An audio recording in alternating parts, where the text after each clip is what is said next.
자, 교회.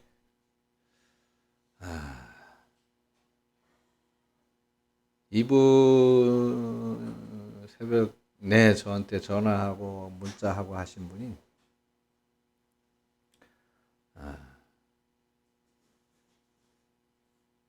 오늘의 모든 교회가 다 그렇다. 초대교회의 그런 사랑, 관심 이런 걸 다 잃어버렸다. 또 6.25 때 목사님들은 목숨을 걸고 나라를 지키고 기도하고 했는데 오늘은 다 안 그렇다.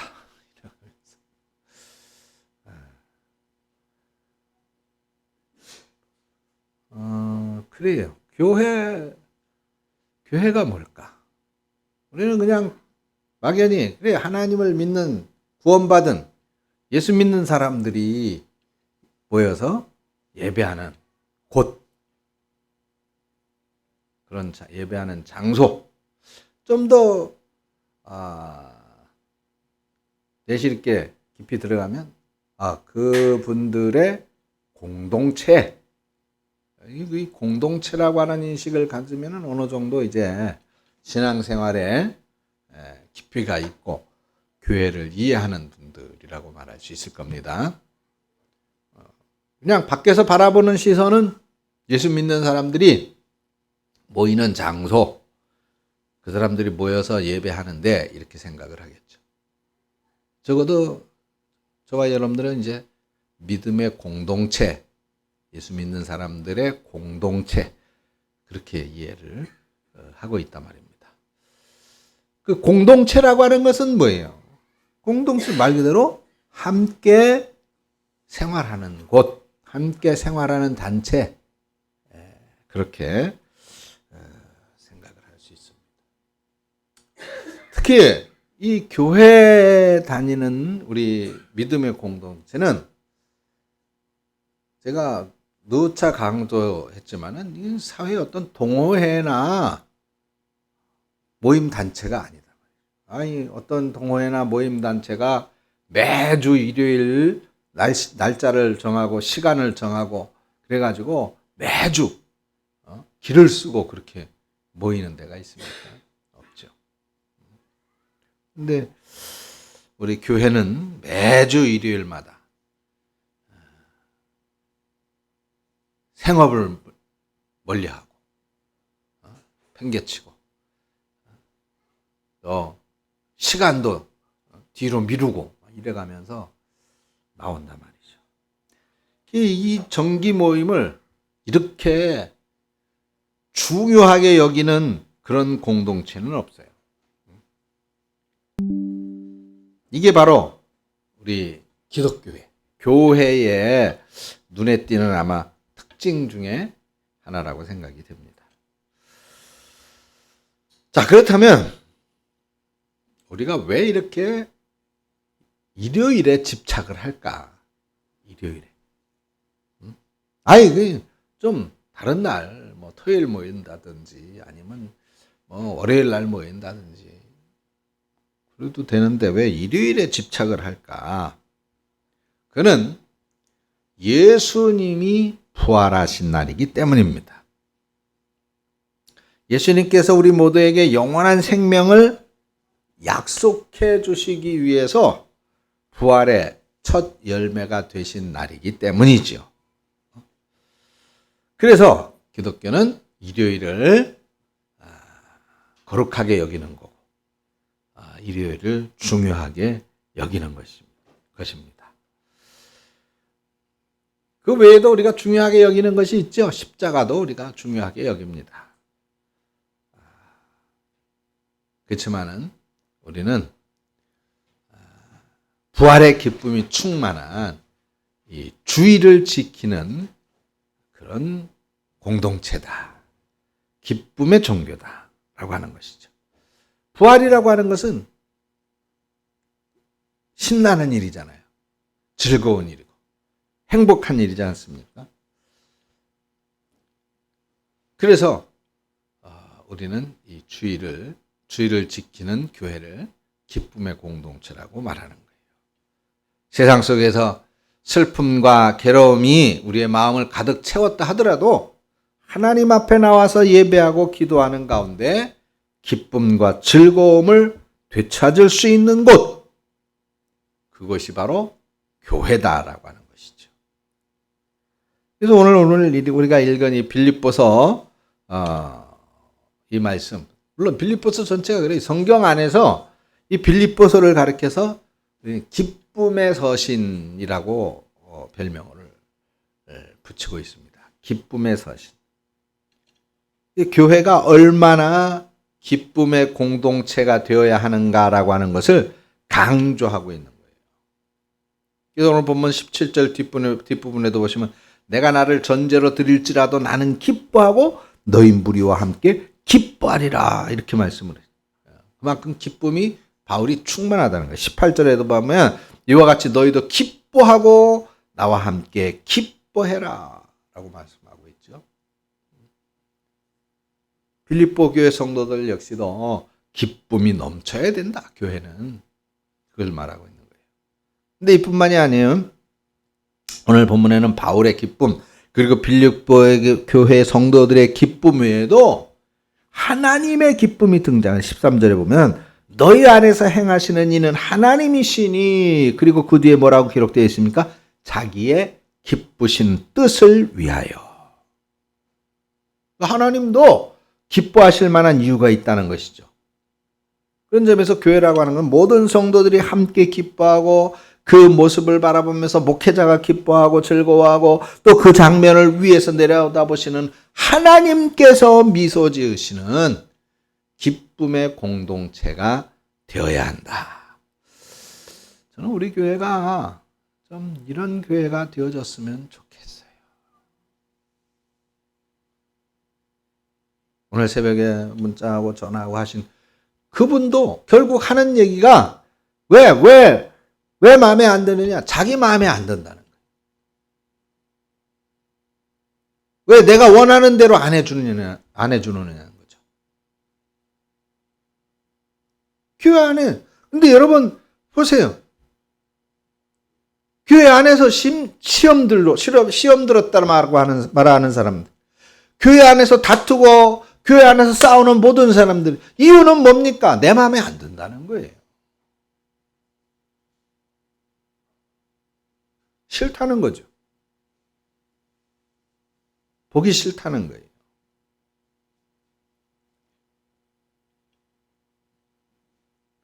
오늘 바울은 17절에서 뭐라 그랬어요?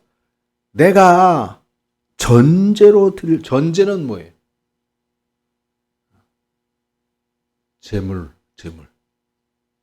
제사의 제물로 바쳐지는 것을 말하는 것입니다.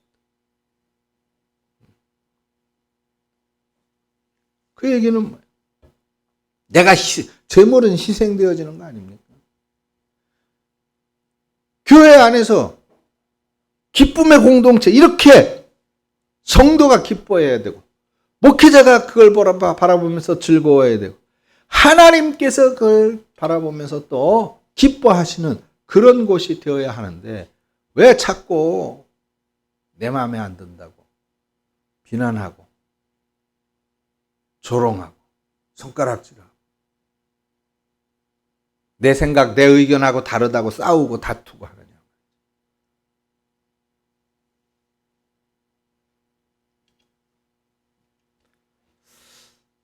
저는 우리 교회가 정말 하나님이 바라보실 뿐만 아니라 우리 서로가 서로를 바라보면서 주일의 만남을, 주일의 예배를 기뻐할 수 있는 그런 사이들이 되어졌으면 좋겠습니다. 반갑잖아요, 서로. 그래서 성경에서 그런 기뻐하실 만한 또 기쁨이 넘치는 그런 교회, 오늘 본문에 그런 교회가 되기 위해서는 어떻게 해야 되느냐? 세 가지로 말씀을 해주고 있어요. 먼저는 교회 내부의 관계에서의 답을 해주고 있고, 두 번째는 교회 밖에 세상 사람들과의 관계에서 답을 주고 있고, 그리고 마지막 세 번째는 하나님과의 관계에서 과연 어떤 교회가 기쁨이 넘치는 교회고 하나님께서도 바라보시면서 기뻐하실 만한 그런 교회인가를 오늘 우리에게 말씀해 주고 있습니다. 우리 호산대감교회가 바로 이런 교회가 되어지기를 바랍니다. 이번에 우리 대거 20명이나 되는 인원이 캄보디아에 갑니다. 신이 나요. 기대가 되고, 그것에서 또 찬양하고 예배하고 선물 나눠주고 또 함께 뛰는 그런 생각들을 하면 참 신이 납니다. 근데 저는 지금 계속 마음에 걱정하며 기도하는 게 있어요. 제발 좀 싸우지 말고 왔으면 좋겠다. 담임 목사가 제일 걱정하는 게 그거예요. 거기 가가지고 싸우는 거. 여러분들은 이제 안 그러겠지. 여러분들은 신앙이 성숙했으니까. 근데 보면 이제 여러 명이 움직이다 보니까 누군가 좀 마음에 안 드는 사람이 있을 수 있어요. 마음에 안 드는 행동을 하는 사람이 있을 수 있어요. 눈에 좀 거슬리게 행동하는 사람이 있을 수 있어요.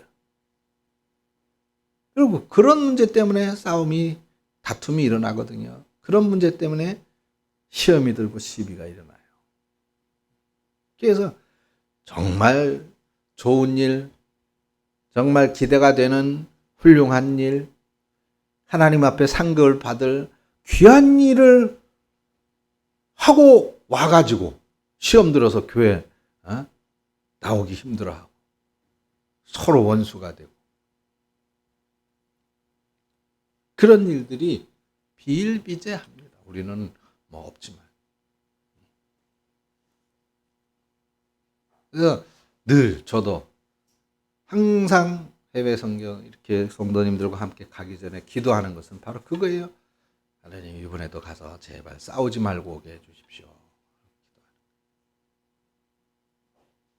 싸우지 마세요. 싸우지 마. 서로 좀 불편한 부분이 있어요. 가서 이 많은 인원이 어울리다 보면 서로 불편한 부분이 있죠. 네, 그런 거를 이해하고 또 어떻게 해야 된다 그랬어요. 오전에 오른손 들고 참아야 되는 거예요. 참아야. 그래서 오늘 본문 14절에 한 목소리로 한번 보겠습니다. 자, 14절 다 같이 시작. 이렇게 하면 돼. 원망과 시비가 없이 하는 거예요. 물론 가가지고 개인 행동하면 안 되겠죠? 그냥 가서 우리는 다 같이 예배드리고 찬양하고 또 이제 아이들하고 뭐 이제 선물 나눠주고 그렇게 하는데 거기 덥잖아요, 날씨가. 나는 더워서 안 되겠어요. 나는 가서 목욕 좀 하고 올게요. 그리고 따로 나간다거나. 혼자만 에어컨 앞에 가서 이러고 서 있는다거나. 그러면 안 되지. 에어컨도 없겠지만.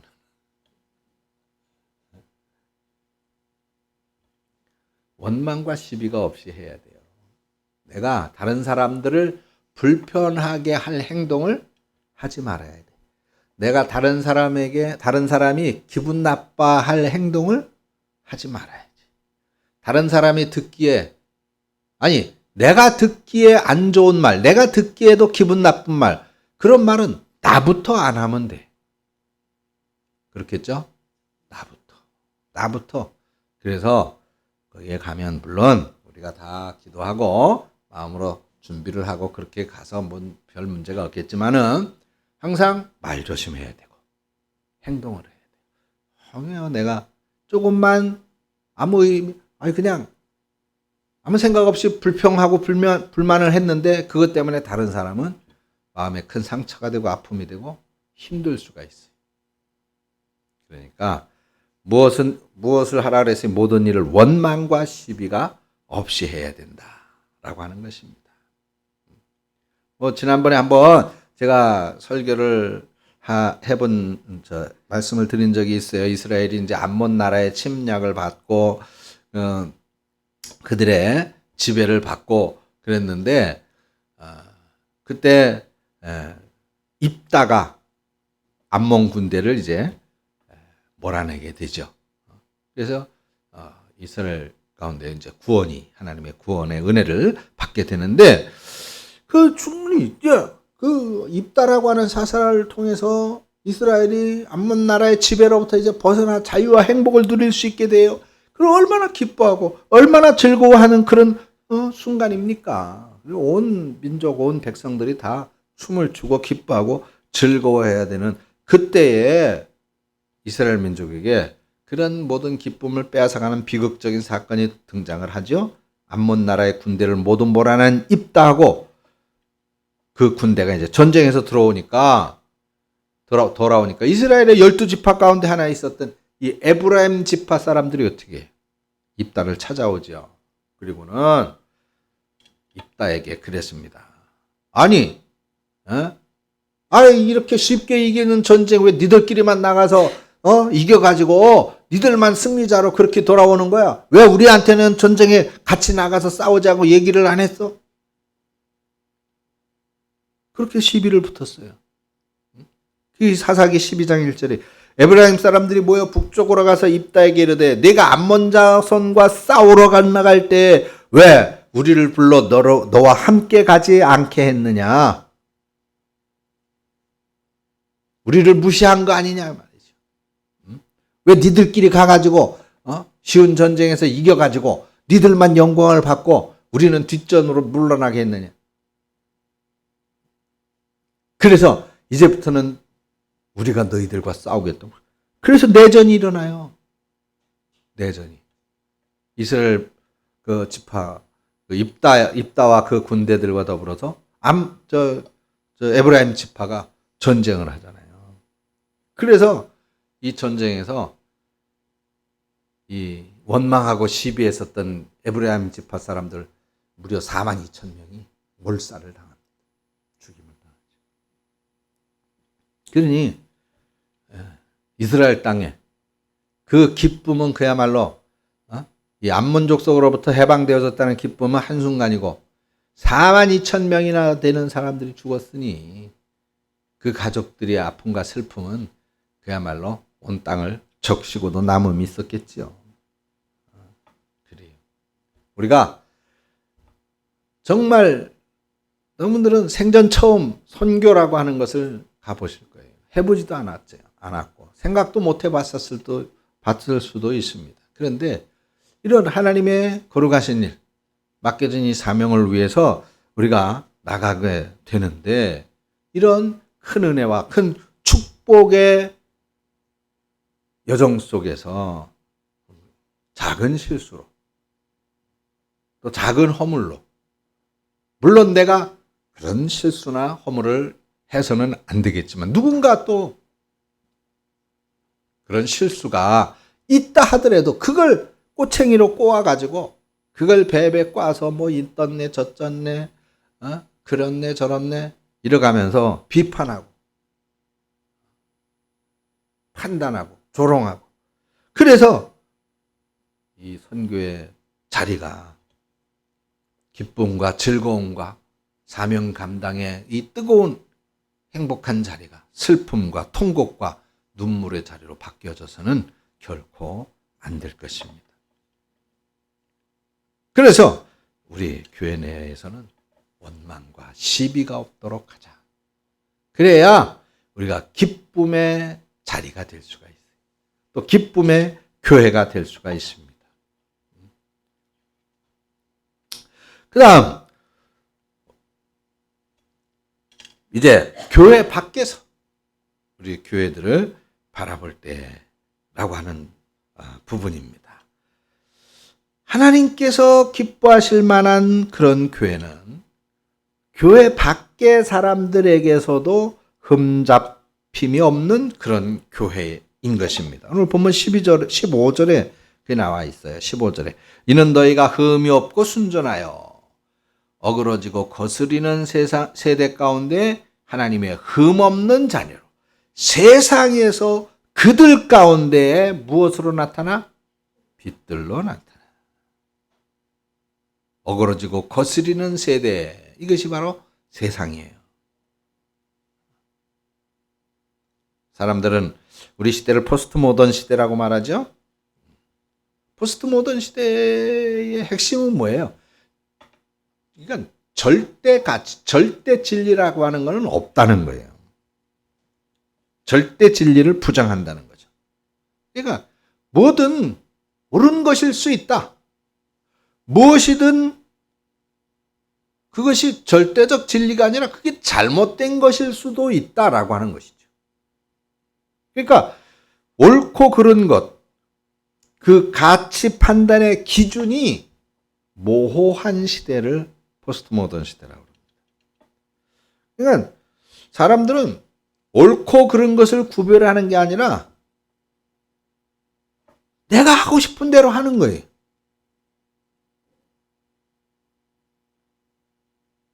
그러니까 그 어떤 분도 자기 마음에 안 드는 거야, 교회가. 아니, 나는 이렇게 해주기를 바라는데 그렇게 못 해주는 거야. 그러니까 싫은 거예요.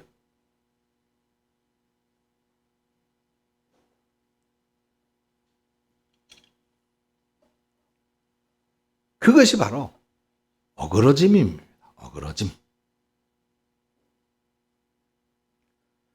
근데 중요한 거는 하나님께서 원하시는 것, 하나님께서 우리에게 요구하시는 것은 이런 어그러지고 거스르는 세대 가운데서도 흠없는 자녀로 살아가라고 말씀하고 있어요.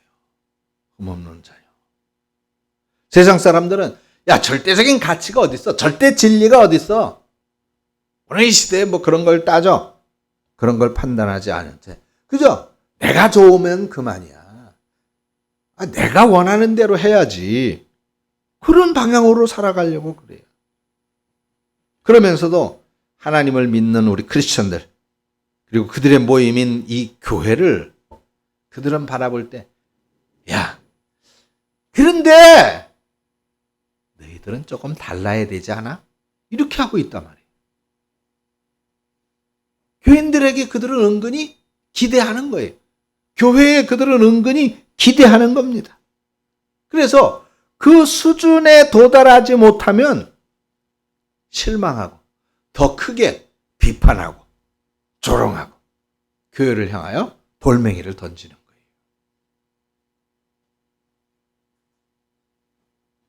사랑하는 여러분, 교회가 어떻게 기쁨의 교회가 되어질 수 있을까? 결국은 그들 앞에 교회가 옳다, 참는 게 옳은 거야. 이해하는 게 잘하는 거야. 네가 손해보는 게 이기는 거야. 라고 하는 것을 보여줘야 된다고 말이죠. 그걸 보여주는 거예요. 보여줘야 돼. 그래야 이 어그러지고 거스르는 세대에서 하나님의 흠없는 자녀로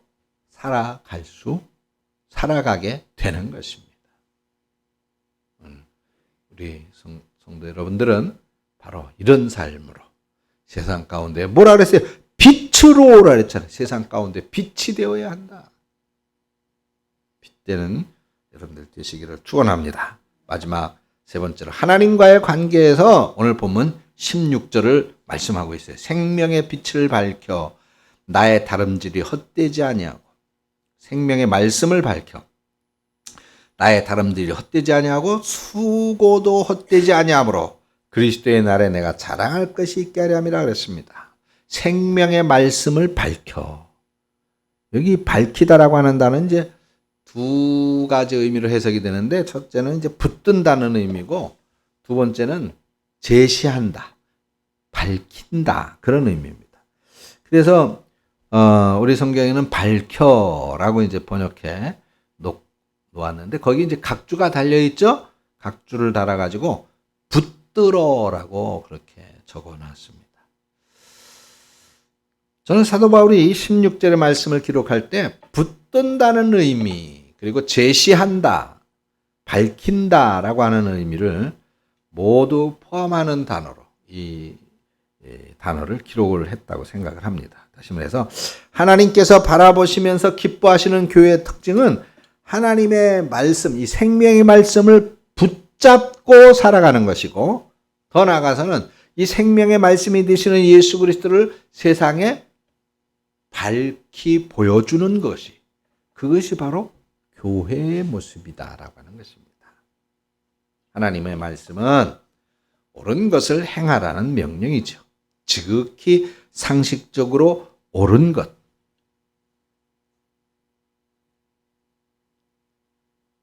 예를 들어 살인하지 말라, 십계명에. 그죠? 아주 상식적인 명령입니다.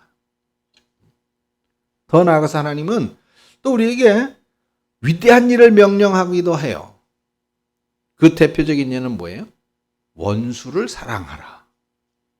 원수를 어떻게 사랑할 수 있겠습니까? 근데 그렇게 하라는 거예요. 근데 그 말씀이 이거는 아니에요. 이건 잘못됐습니다. 그건 맞지 않습니다. 그렇게 말하는 사람이 어디 있어요? 이 말씀도 당연히 상식적이고 옳다라고 많은 사람들이 받아들이고 있잖아요. 그래서 크리스찬의 삶은 상식에 준해 살면서도 상식의 한계를 넘어서는 삶이 바로 크리스찬의 삶이다. 그래서 화가 나면 맞대응을 해야 되고, 잘못됐으면 비난하고 손가락질 해야 되는데, 그런데 그것이 상식인데 우리 크리스찬의 삶은 그 상식의 한계를 넘어서는 거예요. 이해하고 용서하고 사랑하는 거죠. 성경은 우리에게 그렇게 하라고 명령하고 있어요. 명령. 그것은 해도 되고 안 해도 되고가 아닙니다. 명령인 거예요.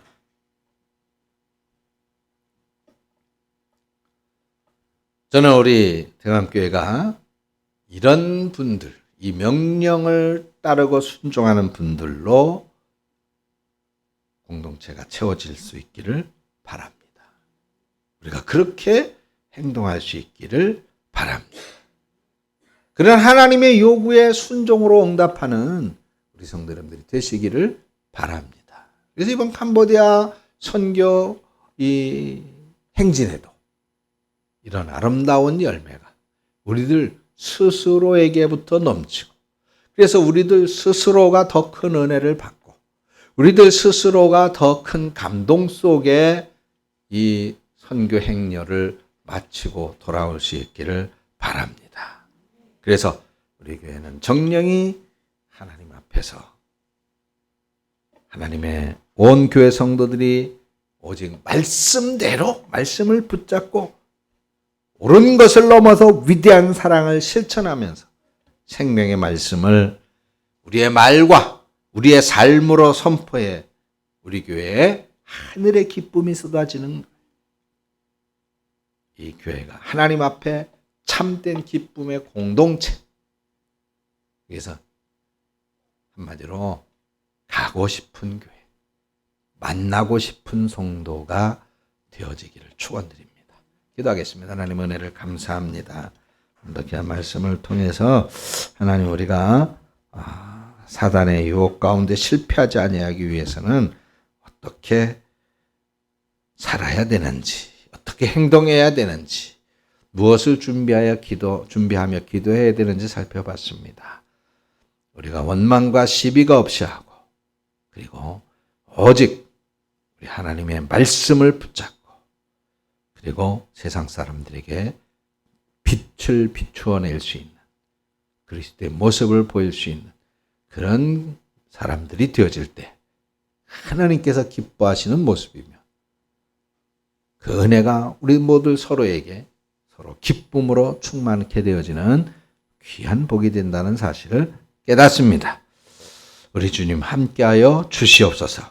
우리 안에서 행하시는 이는 하나님이신 것을 확실하게 하시고, 자기의 기쁘신 뜻을 위하여 우리들에게 우리 하나님께서 소원을 두고 행하신다라고 하는 이 말씀을 정령이 확신하여 날마다의 삶, 특히 이제 선교 행보의 그 삶 가운데에 오히려 큰 은혜와 큰 소망과 큰 기쁨과 큰 복이 우리 성도들의 삶에 있게 하여 주시옵소서.